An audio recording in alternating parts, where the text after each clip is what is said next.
मैं मानता हूं कि एक बात तो स्पष्ट है, जिन लोगों को जमानत मिली ये लॉन्ग पेंडिंग चीज थी। ट्रायल के नाम पे लगभग सिफर था और मैं समझता हूं कि ये एक ऐसा क्षण है कि जुडिशरी को धन्यवाद भी करना चाहिए क्योंकि highest court of the land से आया है। और मेरा मानना है कि उमर खालिद और शर्जील को के मामले में भी जो ट्रायल कोर्ट को एक्सपेडाइट करने का दिया गया है, मैं समझता हूं उसके दृष्टिकोण से शायद उन्हें भी न्याय बहुत जल्द मिलेगा, ऐसी मेरी उम्मीद है।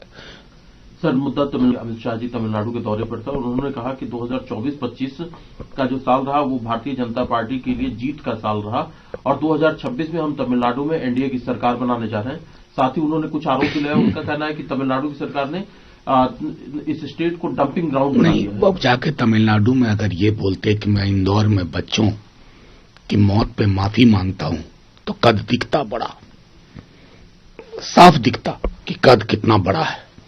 अलग अलग राज्यों में जहां डबल ट्रिपल इंजन की सरकार चल रही है वहां की कुव्यवस्था के बारे में बोलते ना तो देश के गृह मंत्री दिखते नहीं है। ना प्रधानमंत्री देश के प्रधानमंत्री दिखते हैं, ना गृह मंत्री देश के गृह मंत्री दिखते हैं। चुनाव मंत्री हैं नंबर 1, चुनाव मंत्री नंबर 2। ऐसे एक फेडरल स्ट्रक्चर नहीं चला करता है। सर, क्रिकेट बोर्ड ने उन्होंने मुस्तफिजुर रहमान को ड्रॉप किए जाने के बाद आईपीएल से उन्होंने फैसला किया है कि वो T20 वर्ल्ड कप में हिंदुस्तान में खेलने नहीं आएंगे। देखिए, ये पूरे साउथ एशिया में जो चल रहा है ना, मैं एक ही कहूंगा, बोया पेड़ बबूल का आम कहां से होए। सर, डोनाल्ड ट्रंप लगातार कह रहे हैं कि जो वेनेजुएला के राष्ट्रपति जिनको उन्होंने कैप्चर किया है उनको अमेरिकी लॉ का सामना करना पड़ेगा अमेरिका की धरती पर। ये दुनिया के तमाम देशों के लिए एक संदेश है, एक सॉवरेन नेशन। मैंने कल भी कहा था कि हो सकता है कि वो अलोकप्रिय हों, तानाशाही के तत्व हों उनमें, उस आधार पर आप किसी भी राष्ट्र की संप्रभुता को छिन्न भिन्न करते हुए उसको मध्य रात्रि को उठा लेंगे, अगवा कर लेंगे। तो फिर दुनिया के तो कई देशों में आप ये अगवा संस्कृति ले जा सकते हो।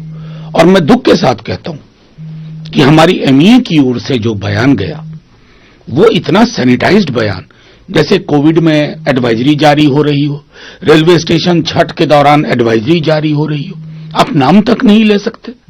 क्या ये उचित है? आप भारतवर्ष का भी प्रतिनिधित्व करते हैं, हमारी विरासत का, हमारे मॉरल कंपास का, सबको छत विछत कर रहे हैं। तो तेल की खरीद है उसको लेकर के जो भारत और रूस के संबंध है उस पर भी उन्होंने टिप्पणी की और उनका ये कहना है कि प्रधानमंत्री के बारे में कि वो मुझे नाराज नहीं करना चाहते थे और अभी भी और कुछ ऐसा करके करना है जिससे कि मैं नाराज ना। नहीं, मैं एक बात बताऊं, कितनी बड़ी आयरनी है, यूएस का प्रेसिडेंट इस प्रकार के बयान देता है। इसमें कॉम्प्लीमेंट नहीं है, मैं आपके माध्यम से कहूं, इसमें थ्रेट है, ये धमकी नुमा कॉम्प्लीमेंट है।